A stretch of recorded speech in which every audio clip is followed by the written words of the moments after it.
Alright, Gurren Laggan, episode 6.5, the recap. It's more important to you than anything, so I'll let you go through the rigmarole of Episode 6.5. There are some things I just have to see. Recap. The team starts off fighting some basic, cheap-ass beastmen. Nothing too much important there, but they're like, hey, we can follow them to find the recall point. Instead, they find an amazing bathhouse, and inside, they're like, oh my, Team Gurren's known worldwide? And sure, you get to see Kamina being kind of a sleazeball, but it leads me to believe that Kamina is truly a virgin in all aspects. And they fight through the bathhouse. You get to see Kamina be a douchebag. I guarantee that's going to be in Gordon's dislike section pretty hard. But all in all, this episode is a million times funnier than what Crunchyroll? Mm-hmm. Then Crunchyroll lets it be. They edited the shit out of this episode. And in the end, Team Gurren wins, beats the bathhouse gunman, and Viral shows up. And again, and of course, Kamina doesn't know who he is. That's the recap, kids. So let's get right into things that you liked! Why do we have to yell during all of those? Do you want to get into that? I would. Let's actually... Why we yell during these?! Alright, so shoutouts to Ego Raptor.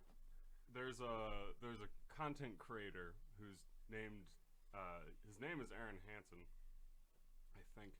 He's one of the Game Grumps, but I was a big fan of his stuff back when he worked on Newgrounds. And I guess this wasn't even a Newgrounds project. But one of his YouTube series is called Sequelitis, and he makes these big flashy intro cards, and he does good jokes through it. And so one of the best joke that he ever does is he does the same, like, what do you like, what did you not like? And one of his things is on Mega Man. Ooh. And halfway through the video he goes, things you like, things you didn't like? Bitch, please. This video is called Why Mega Man X is So Fucking Good It Makes My Dick Rock Hard. Agreed. So yeah, that's why it's shouty for intros. Oh, cool. I didn't know sections. that. I like it. So, right, so back to the show. So what did you like? I've got a list. I'm sure you do. All right, first thing I like, and you'll see this in a few of the other episodes, Yoko's skull. Sometimes the little skull-like hairpin that she's wearing has the same, feeling that she's going through. And I like that changes throughout, and it's not just solidly the same thing every frickin' time. Secondly, I like that it was unedited because, hey, I brought over my DVD. Thank you. Shout out to Anime Legends because, yes, this is how it should be. This is not fucking Goblin Slayer. It did not need to be edited that hard. We got all the baby dick in this episode. Yeah, there's a bunch of baby dick. A whole 48 seconds. Ooh-wee. Horrible. All right. The second thing I'll give shout out to is when there's a part where essentially the team is deciding because Forehead Boy says, hey, Kamina, guys, if we just follow this gunman, maybe it'll lead us to the recall point. And it cuts to a scene where you have Gimme, Dari, Forehead Boy, Yoko, Lebron, but up in the corner screen you have Kamina and Simone, and they're in boxes because they're in Gurren and Laggan. And Gimme and Dari both acknowledge the box and look up like, what the fuck is that? Break that fourth wall. Break the shit out of it. Oh, yeah. The other thing I really like is Kamina's speeches in this one. He has a few great speeches. And yes, the first one, hey, let's go to the moon. Come on, kick logic out and do impossible. That's not even his first one. His first one is with the rabbits where he's talking his own shit for okay. no reason. I don't consider that a speech. But yeah, you're not wrong. You're not wrong. And that speech is just a good one. Well, no, it's an important speech because that's how the wolf lady knows how to get his ego. That's how she recognizes that he has such a big ego. True. Just because the one rabbit got back and was like, oh, this dude is so full of himself. Say his name one time, he'll do whatever you want. Yeah, she manipulated the shit out of him. That's true, but hey, that's what the alpha does. That's what the leader does sometimes. Inspire others. The other speech where he's like, come on, Simone, don't you want to see them? Those mountains and those peaks, that's a true man's path. Yeah, he's manipulating Simone at that point. But it does give Simone the opportunity to see through it and become a better person. It is it's really, I don't know. I just lost my train of thought. Do we need to skip to the third speech that I love so much? Yeah, go for it. You took the heights of a man, the essence of the man's soul, smacked it into the ground, kicked it around, and threw it into the dirt. I'll follow you to the depths of hell and kill you 1,000,000 times over. Simone! So that happens exactly half a second after Kamina is denied seeing a bunch of 14-year-old girls' titties. I don't know the ages on the entire group, but he's 17. So okay, the black legal. siblings are probably younger than Yoko if you want to get into the whole cast. I'm using Yoko as the reference because that's his prize at the end of the episode. Note to self, Google their ages later and discuss this at another point in time. But just the speech, just that. It's funny as fuck. Like, it's hilarious. It is pretty funny just hearing a teenager go through, like, the teenager equivalent of like a big Goku anime speech, like the whole "I am the light in the darkness." Yeah, you're comparing that to any this. life. Well, so that's the whole thing. That's why Kamina gives the speeches, is because like that got so popular. Like the whole 2.5-minute Naruto shouting at people about how he's so much better because he learned the power of friendship. Like that Kamina is those speeches just filtered through a 15, 16-year-old boy. And so when there's a bunch of girls with tits out, I think it is really funny for him to give a whole Goku speech about just seeing some nipples. I'll give you points on that. And I love how Yoko really drives home the fact that, like, this is not a big deal. Women have titties. Why are you so infatuated by this? Right at this second. Exactly. I can show you my titties. Just anytime. Just ask. This is not the time or place. 100%. That's why, again, I love that whole scene where Yoko just levels Kamina. Just, you idiot! Wham! Mm-hmm.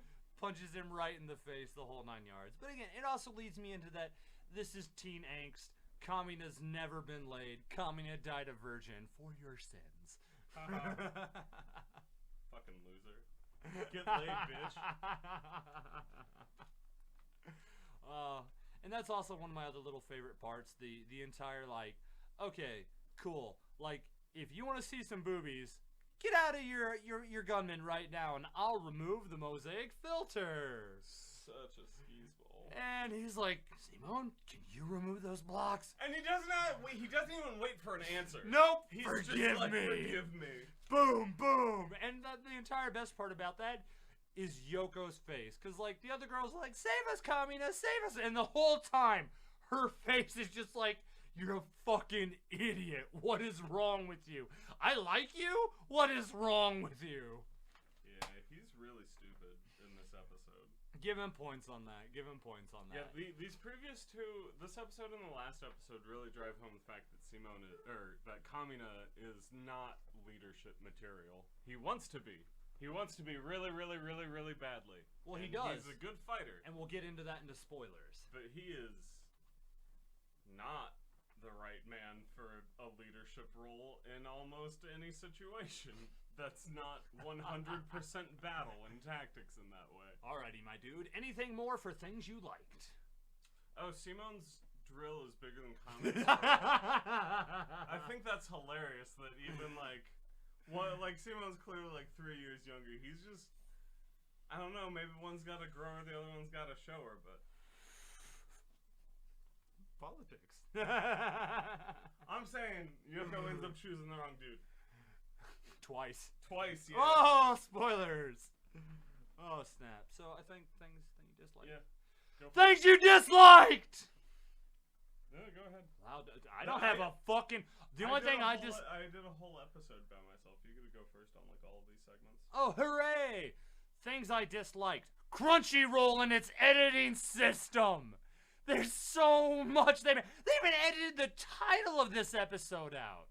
Like, you could have totally left in the scene where Yoko wrecks his fucking face and he pops back up and he's like, hey, there are just some things a guy has to see.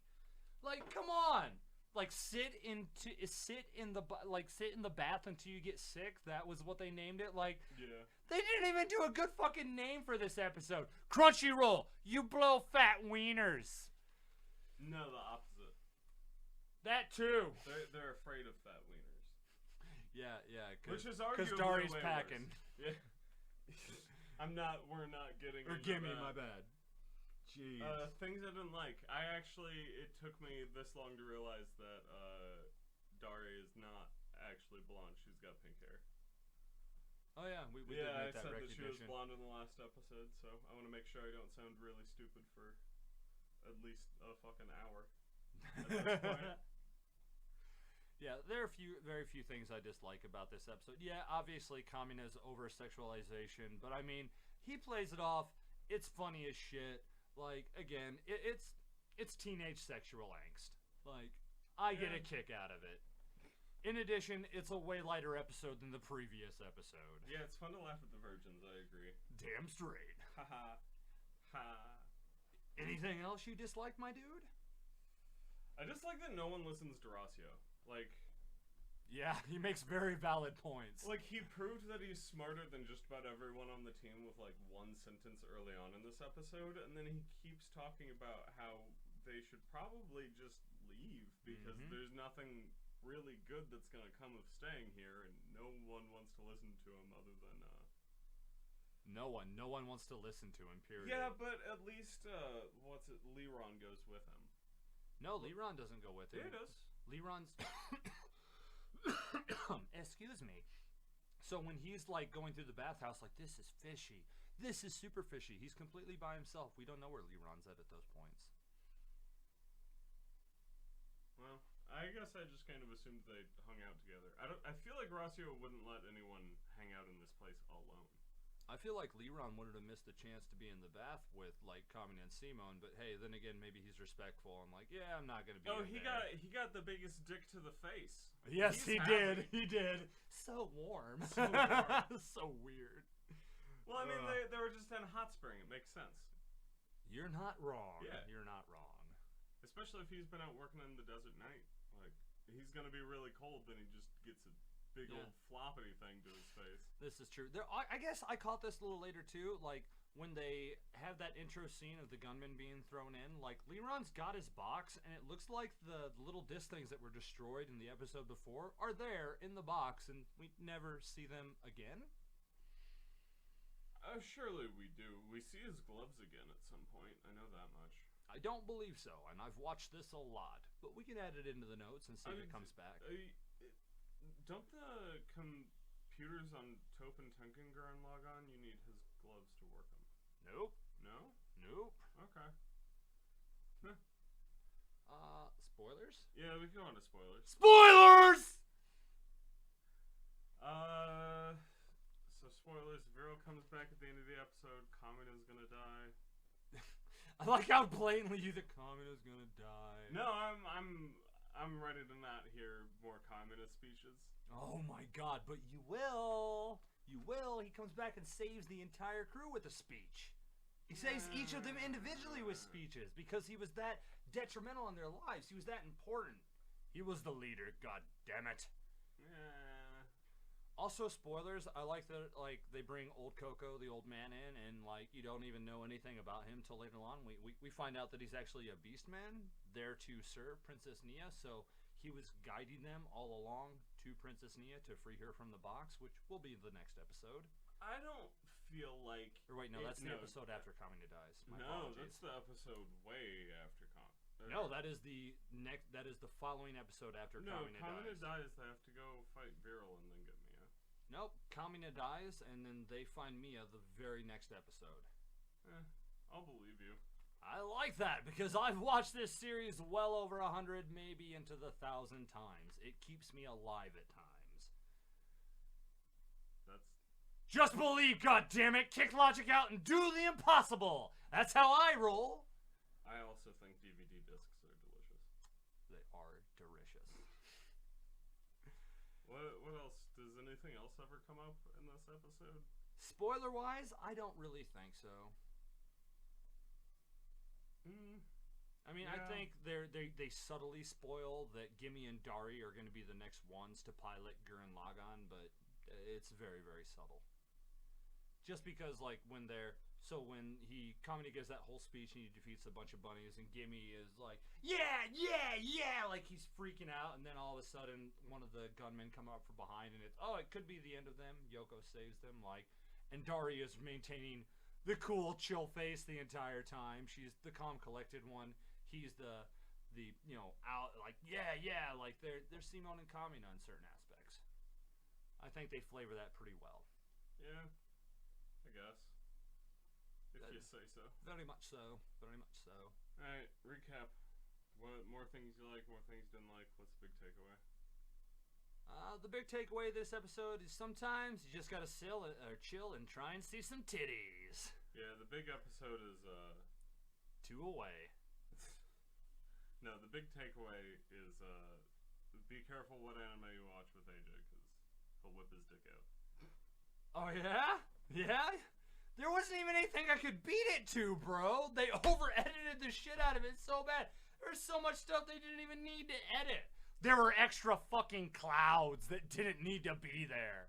Oh my god, we might see someone's butt crack. Oh, we better edit that out. Children can't handle a line on a TV. It's not really a kid's show. That's the thing that got me about it, is the Gurren Laggan isn't really a kid's show. Yeah, exactly. I'd give it the PG-13, maybe like a 17 rating. No, not like that. I mean, just the stuff that it likes to talk about. Like, the whole episode before this is about is not kid... Oh, yeah. Like, yeah. Not even not kid-friendly, not kid-interesting. Like, no 12-year-old's gonna give a fuck about the episode before this one. Truly. Yeah, you got points there. I'll give it to you, my dude. Yeah. So, that's the thing is, like, I absolutely don't get it, but... At the same time, not one bit. Before we started watching this, you pointed out that this episode's supposed to be like a hype up, and then Viral comes and Kamina gets to die. And I think this episode was a little bit more of a hype up episode, as the reliving all of Kamina's greatest hits. Because then once you get into episode 8, you can focus on the different characters. Yeah, but that's true. In addition, the unedited version has no flashbacks, kids. There's no Naruto, sitting on this swing crying multiple times. There are no flashbacks until the recap episode. Something else I love about this series. Yeah, but onsen episodes are always classic recaps. So I think that I think that both episodes are perfectly reasonable. I think that the fighting in this episode makes a lot more sense because you get to see all of the fighting. Yep. But other than that, like, if you look at this episode as a goodbye to Kamina and a build-up towards Viral, I think the Crunchyroll episode does well. But if you're trying to get a good episode, then the episode is better.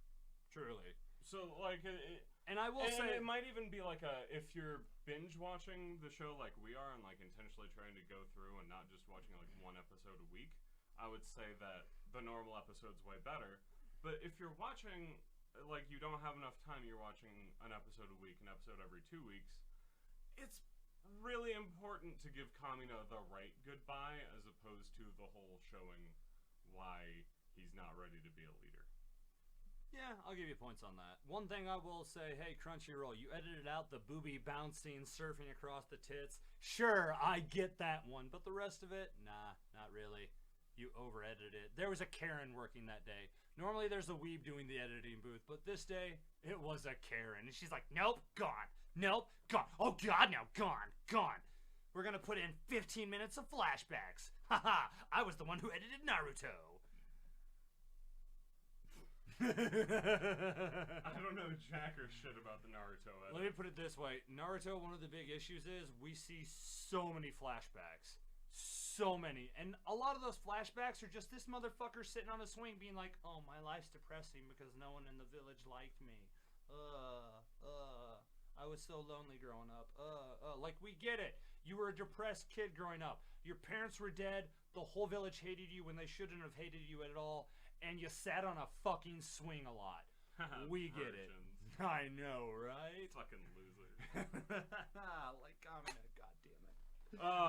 That's right. Did I tell you that I'm thinking about watching Boruto without watching any of Naruto? You're a horrible human being. I want to do it to piss off some of the old vanguard of the Naruto people. I want to see all the Elven Light fights. Like, I'm just gonna start with the P.S. last episode that He came out. dies after that. Bury-in mode fucking kills him. And I haven't even watched Boruto. I've been watching spoilers on Facebook at best. Baller. Then I'm gonna watch one episode of Boruto and pretend like I know everything about Naruto. I would expect nothing less of you, sir. Yeah, no, that's a very me thing to do. It really, really is. Like, you gotta know the guy to understand him. I will never do a Naruto podcast. I will. No. I mean, yeah, go ahead, you do it. I'm gonna have to borrow your stuff, but I'll get her done. 700, 800 episodes, whatever it is, let's do it. No way. At that point, I'd just do One Piece. But that's two whole different, like, series. But it's also good. Them's fighting words, bro! No, even if I wasn't gonna do One Piece, I'd do Fairy Tail. Or that new, Fairy Tail's good. I'll give Fairy Tail points. The new Eden Zero show is fantastic. No idea. Oh, it's great. It's got Happy in it. Alright. Yeah, it's Blacktail Happy instead of Whitetail Happy. Okay, that's cool. Pay homage. Pay homage. Mm-hmm. Well, it's the same, it's either the same animation studio, the same writer, or both, because there's Fairy Tail characters everywhere in the show. Like, a lot of them are just in the background, but, like, Urza Scarlet is a space pirate now. Yarr! I like it! Yeah, it's really good.